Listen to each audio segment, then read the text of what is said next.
Hello everyone, I hope you're having a wonderful day today. I'm going to go over some updates on my care and some new root growth, and I'm also going to go over some subscriber questions with you all today. This is one of my miniature Phalaenopsis plants that I just bought back in June. I did a video on this one June 14th. And if you'll remember, she was in this mushy brown moss home. And so I brought her home and I had some bark available. So that's what I planted this one in. And I'm so glad that I did because she's got some new growth here. She's got a new leaf. The spike of flowers is still going. And I noticed today she's got a new root about halfway down in that pot. So she is enjoying her bark home. I am so glad. And here is my beautiful phal with the 2 spikes on. It's just beautiful. It's a showstopper. Every time I see it, I just have to stop in my tracks for a while and admire the beautiful blooms on this plant. And I wanted to show you the beautiful foliage. And also, I just watered the root system. Look how beautiful these roots are. I love to watch these bloom, and I love to watch the roots grow. So one of my subscribers asked me, when I give these a dry day, a day out of their water culture, what do I do? Do I transfer it to a different container, or do I just pour the water from here into a different container? What I'm doing now is I'm pouring this water into another container and I'm leaving the plant in its original container. I'm doing this for 2 reasons. I don't want to disturb the roots, and these roots have grown so much that they don't just come out of containers really easily like they used to. I don't want to break any roots. That's the thing. So I'm just pouring the water from here into a separate container and letting it set out dry for the day.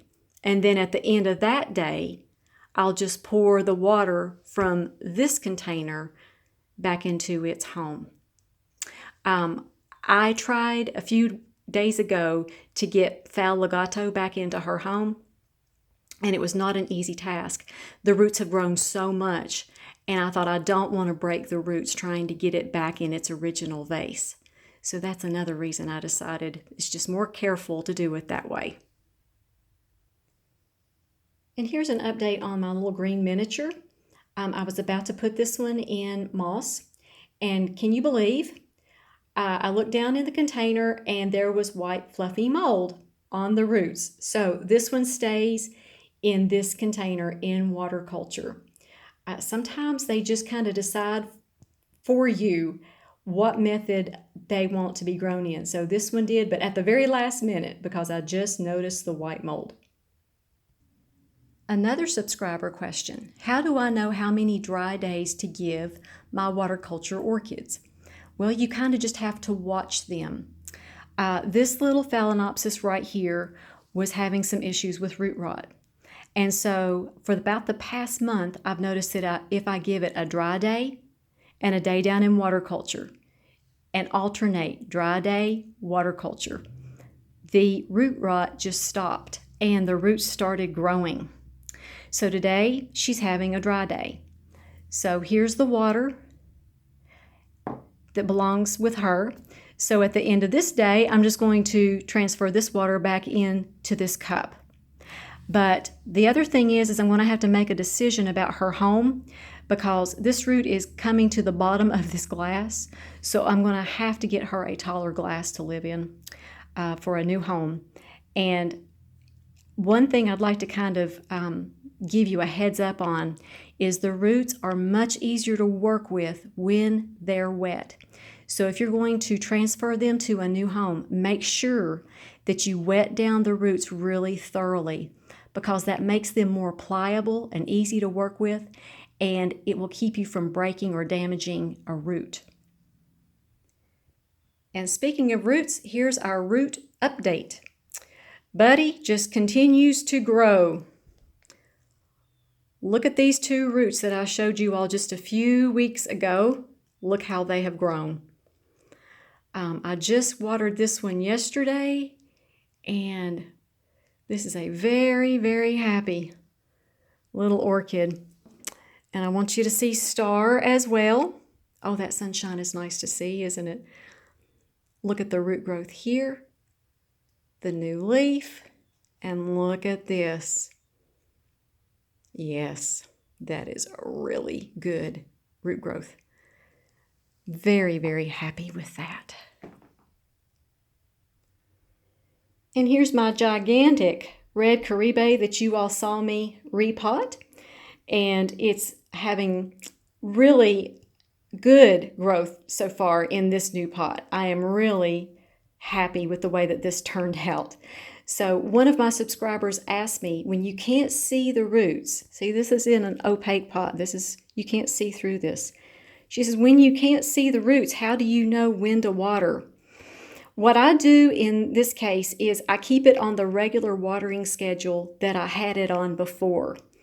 I like to water my bark orchids every 4 days. I always have. So it's used to being watered every 4 days. So that's what I continue to do ever since I put it in this brown pot that you cannot see through. And it's doing great. If it gets really hot back here, I'll mist down the roots and the top of the bark, at least until it establishes in the pot for the first few weeks. But I keep it on its regular watering schedule that it was I watered it before I repotted it. And what you're seeing here is a new root on Foul Legato. Yes, I'm very, very happy about that. I love new roots on Foul Legato.